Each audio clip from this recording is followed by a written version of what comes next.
भूतिया कहानी। लास्ट में जो हुआ उससे सुनकर आप दंग रह जाओगे। गांव के बाहर एक पुरानी टूटी फूटी हवेली थी। लोग उसे हबीबी हवेली कहते थे। गांव वालों का कहना था कि वहां रात में अजीब आवाजें आती हैं, किसी के रोने की, किसी के चलने की और कभी कभी किसी लड़की की हंसी की आवाज भी सुनाई देती थी। गांव में रहने वाला आफिर नाम का एक लड़का इन बातों पर विश्वास नहीं करता था। उससे लगता था कि यह सब लोगों की कल्पना है। एक दिन उसने अपने दोस्तों से कहा, मैं आज रात उस हवेली में जाकर सच पता लगाऊंगा। दोस्तों ने बहुत रोका, लेकिन रात के ठीक 12 बजे हाथ में टॉर्च लेकर वह हवेली के ओर चल पड़ा। हवेली के पास पहुंचते ही ठंडी हवा चलने लगी। पेड़ों की शाखाएं ऐसी हिल रही थी जैसे कोई उसको रोक रहा हो। हवेली का दरवाजा आधा खुला था, जैसे कोई उसका इंतजार कर रहा हो। आखिर अंदर गया।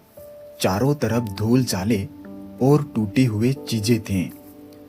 अचानक ऊपर से पायल की आवाज आई। उसका दिल जोर से धड़कने लगा। वह धीरे धीरे सीढ़ियां चढ़ने लगा। जैसे ही वह ऊपर पहुंचा, एक कमरा अपने आप खुल गया। कमरे के बीच में एक पुराना आईना रखा था। आफिर ने टॉर्च की रोशनी आईने पर डाली और अचानक उससे आईने में अपने पीछे सफेद कपड़ों में एक लड़की दिखाई दी। वह डरकर पीछे मुड़ा, लेकिन वहां कोई नहीं था। फिर आईने से आवाज आई, तुम यह क्या कर रहे हो? आफिर कांप गया। उसने हिम्मत करके पूछा, कौन हो तुम? धीरे धीरे वह लड़की आईने से बाहर आती हुई दिखाई दी। उसके चेहरे पर उदासी थी, आंखें खाली और आवाज धीमी। उसने कहा, मेरा नाम है हबीबी। यह हवेली कभी मेरा घर था। हबीबी ने बताया कि कई साल पहले इस हवेली में उसका परिवार रहता था। एक रात लालच में आकर कुछ लोगों ने हवेली पर हमला किया, सबको मार दिया और उसकी आत्मा यही फंस गई। मैं इसको नुकसान नहीं पहुंचना चाहती। मैं बस चाहती हूं कि कोई मेरी कहानी सुने। उसने कहा। अचानक हवेली में तेज हवा चलने लगी।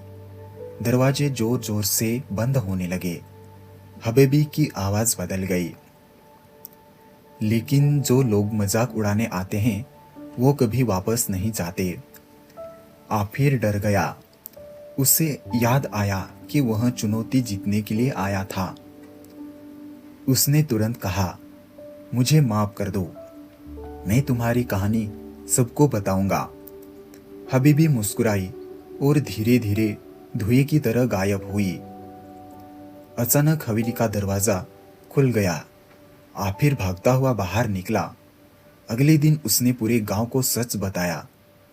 तब से गांव वाले उस हवेली का मजाक नहीं उड़ाते, बल्कि वहां दीपक जलाकर हबीबी की आत्मा की शांति के लिए दुआ करते हैं।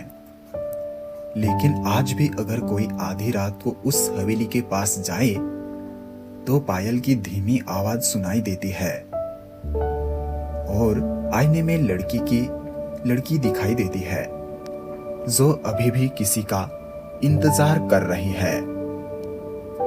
यह कहानी आपको कैसी लगी? अगर अच्छी लगी हो तो वीडियो को लाइक करें और ऐसे ही वीडियो देखने के लिए इस चैनल को सब्सक्राइब करें।